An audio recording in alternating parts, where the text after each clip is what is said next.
Duty ছুটি হওয়ার সাথে সাথে আমি আর অভি রওনা দিয়ে দিলাম বেলতলার দিকে। কেউ কেউ হয়তো গেস করে ফেলেছো যে বেলতলায় আমি শুধু ফুলুদের বাড়িতে যাই। ইয়েস, আজকেও ফুলুদের বাড়িতে এসেছি। তো হাতে গিফট দেখে তোমরা কেউ আইডিয়া করছো যে আমি কিসের জন্য এসেছি ওদের বাড়িতে আজকে। কি তার আগে বলে দিই, আজকে হলো ফুলু আর ইয়াসের অ্যানিভার্সারি। ইয়েস ফ্রেন্ডস, আজকে ওদের বিয়ের 1 বছর পূর্ণ হয়েছে। তো তার জন্য পার্টি ছিল। অ্যাকচুয়ালি অ্যানিভার্সারিটা দুদিন আগেই চলে গেছিল, বাট আমরা কেউ ফ্রি না থাকাতে পার্টিটাও দুদিন পরেই দিল।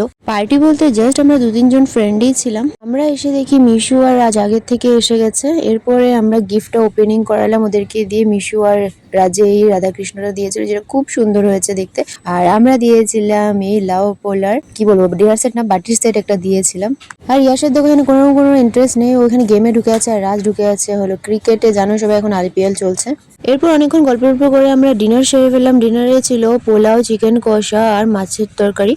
ডিনার করে আমরা সবাই ঘুমিয়ে পড়েছিলাম। ভোরবেলা মিশু আর রাজ বের হয়ে গেছিল, কিন্তু আমরা রয়ে গেছিলাম। আর এখন বাজে হলো বিকেল 4টা। ইয়েস ফ্রেন্ড, সারাদিনে কি করেছি না করেছি কিচ্ছু তোমাদের সাথে শেয়ার করতে পারিনি, কেননা যেহেতু আমাদের অফ ছিল তো আমরা ঠিকসে রেস্ট করেছিলাম। প্লাস সেদিনটা নিজের মতো করেই কাটিয়েছিলাম, তার জন্য আর ব্লগিং স্লগিং করার কোনো ইচ্ছে ছিল না আমাদের। এরপরে আমরা যাচ্ছিলাম হলো আমিনগাঁওয়ে ঘুরতে। তো দেখো আমরা এখানে ব্রহ্মপুত্র পার করছি, অনেকদিন পর আমরা বের হয়েছি সবাই মিলে ঘুরতে। মিশু ওরা তো ছিল না, ওদের ডিউটি ছিল, তার জন্য আমি আর অভি, ইয়াসের, ফুলেও গিয়েছিলাম। আর দেখো আমরা এসেছিলাম এই পার্কটাতে, আমিনগড়ে। এই পার্কটাতে আমি এর আগেও অনেকবার দেখেছি রাস্তা দিয়ে আসা যাওয়া করতে, বাট কখনো ঢুকিনি, এন্ট্রি করিনি। আজকে ফার্স্ট টাইম এন্ট্রি করছি। তোমরা হয়তো অনেকে গিয়েছো যারা গুয়াহাটিতে থাকো, তোমরা বলবে তোমাদের এক্সপিরিয়েন্স কেমন ছিল। আমার তো এখানে এসে খুবই আনন্দ লাগছিল ফ্রেন্ড। এখানে অনেক রকমের কম্বো অফার ছিল, তো কি কি অফার ছিল তোমরা পজ করে দেখে নিতে পারো। আমার কিন্তু এই রাইডটা অনেক বেশি ভালো লেগেছে, ভেবেছিলাম করবো, বাট কেউ আমার সাথে যাওয়ার জন্য মানে প্রস্তুত ছিল না। এই রাইডটা তো একা একা কোনো রাইডে যেতে ইচ্ছেও করে না, তার জন্য আমরা জাস্ট সিম্পল এন্ট্রি নিলাম।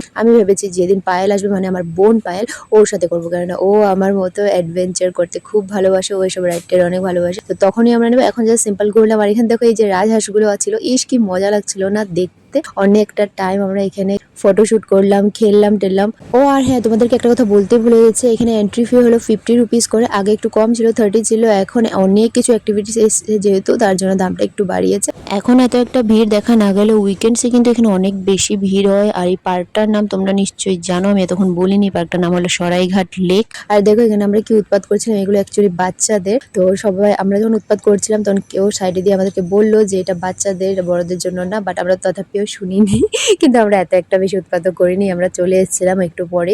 যেহেতু কোনো কিছু করলামই না রাইড টাইড, তো একটু ভাবলাম উৎপাতই করিনি। কিন্তু ফটোশুটের জন্য ফ্রেন্ডস অনেকই সুন্দর জায়গাটা। এতক্ষণে আমি আমার ফেসবুক আর ইনস্টাতে সব ফটো আপলোড করে দিয়েছি। তোমরা অনেকেই তাদের খুব ভালো রেসপন্সও দিয়েছো, যারা যারা দেখোনি দেখে নিতে পারো। আজকের ব্লগে তৈরি দেখা যাচ্ছে নেক্সট হ্যাপি বাই।